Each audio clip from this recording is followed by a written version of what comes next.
C'est un peu le Big Brother des mers quand une activité suspecte ou un trafic s'opère en pleine mer.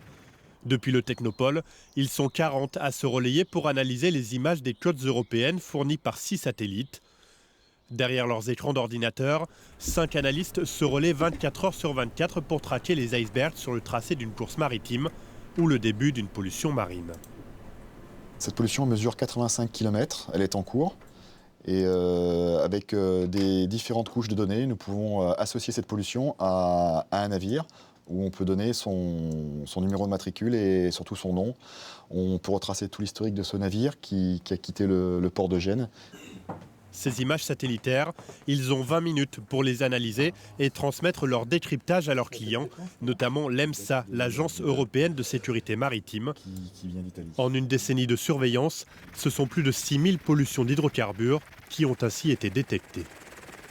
Le nombre de pollutions observées avait pratiquement été divisé par plus de 2 dans l'espace de 10 ans. Ça veut dire que la mise en place d'un service de surveillance maritime par satellite a fini par créer une sorte de dissuasion. Les navires savent qu'ils sont observés depuis l'espace et ça a modifié leur comportement.